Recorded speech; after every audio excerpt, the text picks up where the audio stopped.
Movie शुरू होता है साल 1850 में, जहाँ पे हरमन नाम का एक राइटर नंटकेट आइलैंड पे आया था थॉमस नाम के एक आदमी से मिलने के लिए।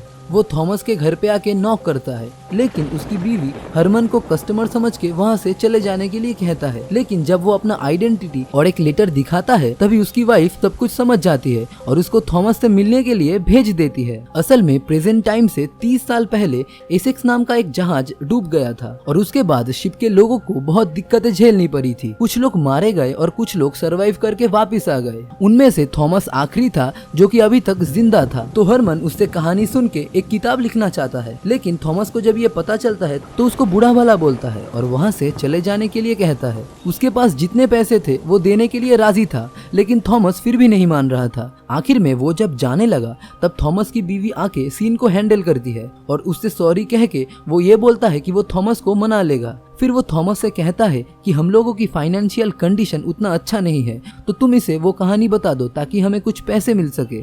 आखिर में वो कहानी सुनाने के लिए मान जाता है और यहीं पे शुरू होता है एक सच्ची घटना। यहाँ पे फ्लैशबैक होता है साल 1820 में, जब व्हेल मछली पकड़ने पर कोई पाबंदी नहीं था। लोग उसको पकड़ के उसका तेल निकालते थे और ये इतना रेयर था कि बेचने के बाद भी लोग इससे गैम्बलिंग करते थे। यहाँ हमें एक मछुआरा जिसका नाम था ओवेन चेस, वो अपने बीवी के साथ बहुत ही खुश नजर आते हुए दिखता है। असल में वो जिस कंपनी में काम करता था वहाँ पे उसको प्रमोशन मिला था एज ए कैप्टन नए जहाज का, लेकिन उसकी ये खुशी ज्यादा देर तक नहीं टिका। वो जब कंपनी पहुंचा तो उसे पता चला कि जॉर्ज नाम के एक आदमी को शिप का कैप्टन बना दिया गया था और उसका नेक्स्ट जो ओहदा था ओवेन को वो मिला था। ये देख के उसे बहुत ही गुस्सा आता है, तो वो वहाँ से निकल जाना चाहता था, लेकिन ऑफिशियल्स ने उसको रोक लिया, उसका सैलरी भी डबल कर दिया और ये वादा किया कि नेक्स्ट टाइम उसको कैप्टन जरूर बनाएंगे। ओवेन ने इस बार ऑफिशियल से पेपर में लिखवा लिया था कि नेक्स्ट टाइम उसको ही कैप्टन बनाया जाएगा। तो अगले दिन ओवेन प्रिपेयर करने लगता है अपने एक्सपेडिशन के लिए, जहाँ पर उसकी वाइफ उसको एक लॉकेट देता है और उससे प्रॉमिस करवाता है कि वो जल्दी से घर पे वापस आ जाएगा। इस बार के सफर में एक 14 साल का थॉमस नाम का लड़का एज अ केबिन क्रू जहाज में था। वो जहाज के इधर उधर के छोटे मोटे काम करता था। सफर शुरू होते ही जहाज का कैप्टन जॉर्ज अपने जूनियरों के ऊपर रोब झाड़ता है। इसके कारण उसके और ओवेन के बीच में थोड़ी मुठभेड़ भी होती है, लेकिन वो लोग रुक जाते हैं क्योंकि जहाज हिलने लगा था, डिसबैलेंस हो चुका था वो पूरा। इस सिचुएशन को ओवेन अपने हाथ में लेता है और रस्सियों की सीढ़ी चढ़ के वो जहाज के सेल को खोल देता है ताकि वो फिर से अपना बैलेंस ना खोए। ओवेन की ये सब पायरेट स्किल देख के कैप्टन जॉर्ज उससे बहुत जेलस होता है और खाने के टेबल पे बैठ के उससे वो बदला लेता है। खाते वक्त वो ओवेन और ओवेन के फादर के बारे में बुरा भला बोल रहा था और जैसा कि नियम था कि कैप्टन के मुंह के ऊपर तुम कुछ भी नहीं बोल सकते, तो वो गुस्से में अपना खाना छोड़ के वहाँ से चला गया। अगले दिन सुबह जॉर्ज फिर से ऑर्डर देने लगा और इस बार ओवेन कुछ ना कहते हुए उसके साथ कोऑपरेट कर रहा था। उसने देखा कि एक तूफान उन लोगों की तरफ आ रहा था। ये बात वो जॉर्ज को बताता है और सजेस्ट करता है कि वो अपना डायरेक्शन चेंज कर ले, लेकिन जॉर्ज किसी की नहीं सुनता। वो सीधा जाने का ऑर्डर देता है और भारी तूफान के कारण उन लोगों का शिप इधर उधर टूटने लगता है। जब सिचुएशन हाथ के बाहर जाने लगा तब जॉर्ज कहता है कि पीछे मोड़ने के लिए, लेकिन ओवेन बताता है कि अभी पीछे जाने के लिए बहुत देर हो चुका है, हमें सामने ही जाना होगा और सभी लोग को सतर्क करता है कि वो किसी भी तरह शिप को पकड़े रखे। तूफान खत्म होते ही उन्हें दिखता है कि उन लोगों का जहाज बहुत ही टूट चुका था और ओवेन सजेस्ट करता है कि फिर से नंटकेट आइलैंड चल के इस जहाज को रिपेयर कर ले और फिर से एक्सपीडिशन शुरू करे। उल्टा जॉर्ज उसे ही कहता है कि तुम एक एपोलॉजी लेटर लिखो कि तुम अपने कैप्टन की बात नहीं माने, तूफान में जहाज को तुमने पीछे नहीं मोड़ा, जिसके कारण बाकी लोगों का जान खतरे में आ चुका था। ये सुन के ओवेन बहुत ही गुस्सा हो गया और चीख के ये बोलने लगा, ये डिसीजन तो तुम्हारा था। जॉर्ज बोलता है कि तुम अपने हद में रहो और फिर से ओवेन की फादर को लेकर बुरा भला बोलने लगता है। कुछ देर के मुठभेड़ के बाद ये दोनों अपने अपने विचार साइड में करके अपने लक्ष्य के लिए एक साथ काम करने का वादा करते हैं। अभी सीन शिफ्ट होता है 3 महीने बाद, जहाँ पर उनका जहाज एसेक्स अटलांटिक समुद्र के एकदम बीचों बीच था और उन्हें बहुत सारे व्हेल भी दिख गए थे। 2-3 छोटे नाव लेकर ये लोग निकल गए व्हेल मछली को पकड़ने के लिए।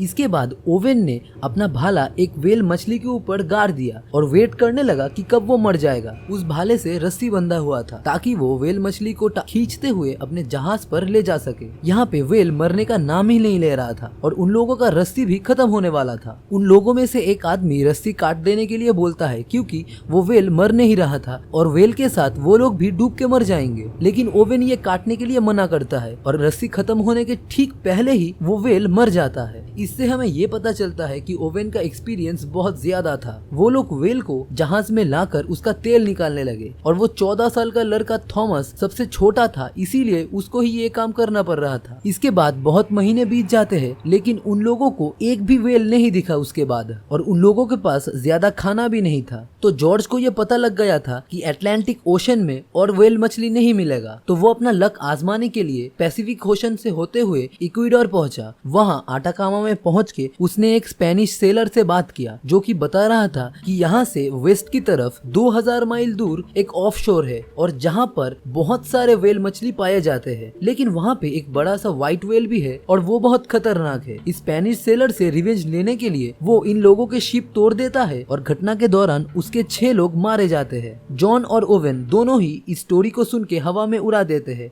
और उन्हें लगता है कि ये एक मिथ है और वेस्ट के लिए ये लोग निकल पड़ते हैं। ठीक 14 महीने बाद वो लोग उस स्पेनिश सेलर के बताए हुए जगह पे पहुंचते हैं और उन लोग को बहुत सारे व्हेल एक साथ दिखते हैं। ये देख के ये लोग खुश हो गए और नाव निकाल के चल पड़े शिकार के लिए। ओवेन जब एक भाला मारने ही वाला था तभी वहाँ पे आ जाता है एक बड़ा सा व्हाइट व्हेल जिसने अपने पूंछ से ओवेन की वो छोटी नाव को उलट देता है। इतना बड़ा व्हेल मछली देखकर सब लोग डर जाते हैं और फिर से अपने वापस जहाज पे आ जाते हैं। ओवेन जल्दी से वो टूटा हुआ नाव रिपेयर कर रहा था और वो एडामेंट था उस बड़ी सी व्हेल को उसे पकड़ना था, लेकिन वो व्हेल खुद आके एसेक्स पर हमला कर देता है। उसके कारण एसेक्स में एक छेद हो चुका था जिससे पानी अंदर आ रहा था। ओवेन ये सब इग्नोर करके 2 भालों को एक साथ उसने उस बड़ी सी व्हेल पर मार दिया। भाला निशाने पर तो लगा था लेकिन उस व्हेल को कुछ नहीं हुआ। वो व्हेल इधर उधर घूमने लगा जिसके कारण वो भाले से बंधा हुआ रस्सी खत्म हो गया और उसके इतने वजन से वो शिप टूटने लगा। इन सब के बीच में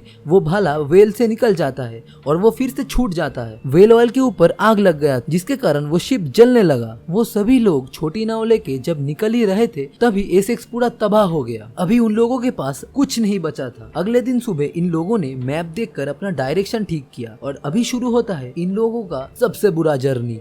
एक बार फिर से उन लोगों का किस्मत उनके साथ नहीं था। एक और समुद्री तूफान आके उन लोगों को तहस नहस कर दिया। उनमें से एक आदमी जिसका नाम मैथ्यू था वो ओवेन का बचपन का दोस्त था। वो तूफान में जख्मी हो चुका था और ऐसे ही 2-3 और जख्मी हो चुके थे। इन्हीं छोटी नाव में सफर करते हुए उनको 34 दिन हो चुके थे और उन लोगों का खाना भी खत्म हो चुका था। अभी दिन का एक ही बिस्कुट मिलता था एक एक लोगों को। उसी दिन वो लोग अचानक खुश होने लगे क्योंकि उन्हें एक आइलैंड दिखने लगा था। जब वो आइलैंड की तरफ बढ़ने लगे तब ओवेन ने सबको रोक लिया क्योंकि उसे कुछ सेंस हो रहा था और तभी वहाँ पे उसी व्हाइट व्हेल ने फिर से उन लोगों के ऊपर अटैक कर दिया।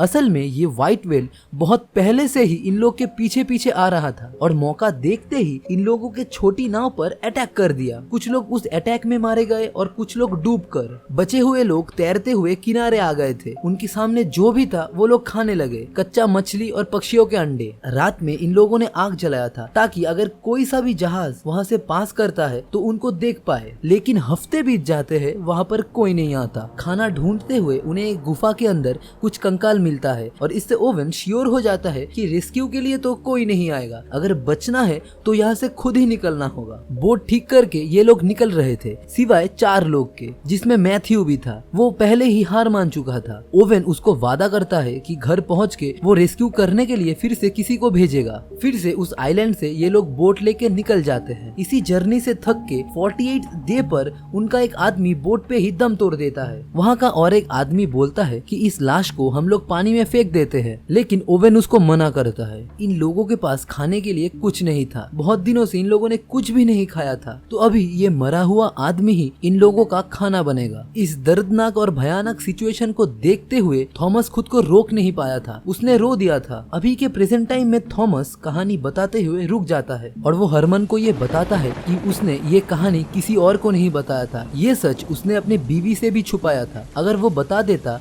तो उसे लगता था कि उसकी बीवी उससे प्यार नहीं करेगी इसके बाद। लेकिन दूर खड़ी हुई उसकी बीवी सब कुछ सुन रही थी और सामने आके वो बोलती है, मैं अभी भी तुमसे उतना ही प्यार करता हूँ जितना पहले करता था। थॉमस फिर से कहानी शुरू करता है जहाँ पे उन लोगों का 71 डेज हो चुका था। पानी की करंट की वजह से तीनों बोट अलग अलग हो जाते हैं। अभी जॉर्ज के बोट में सीन इतना खराब हो चुका था कि कौन पहले मरेगा और बाकियों के लिए खाना बनेगा, इसके लिए उन लोगों के बीच में एक गेम होता है। दूसरी तरफ ओवेन जिस नाव में था वहाँ पर फिर से वो व्हाइट व्हेल आ जाता है। आखिरी बार के लिए ओवेन फिर से एक भाला लेकर तैयार होता है उसे मारने के लिए, और तभी वो व्हाइट व्हेल आकर उनके बोट के पास में रुक जाता है और जहाँ पर पहले ओवेन ने मारा था उस जगह को वो दिखाता है अपने लेफ्ट आई के ऊपर। उस घाव को देखकर ओवेन को बुरा लगता है और वो डायरेक्टली व्हेल मछली की आंखों की तरफ देख रहा था और अपना भाला वो नीचे कर लिया। इसको देख के वो व्हेल वहाँ से निकल गया और दूसरी बार के लिए वो कभी इन लोगों को नहीं दिखा।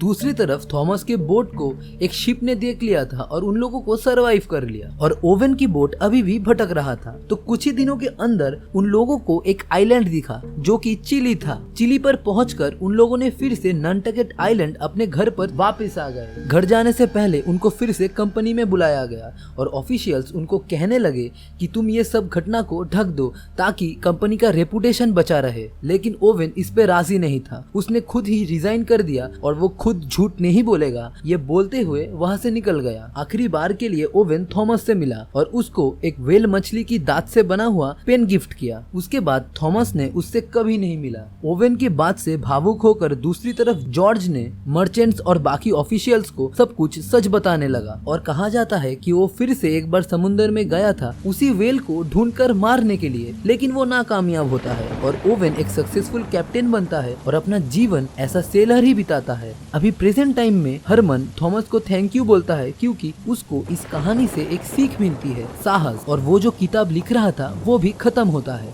वो किताब का नाम देता है मॉबी डिक और ये किताब आज भी अमेरिका में बिकता है। ये एक रियल लाइफ का किताब है। तो आज की कहानी यहीं पर ही खत्म होती है। अगर अच्छा लगे तो लाइक और सब्सक्राइब करके जरूर जाना। Good bye.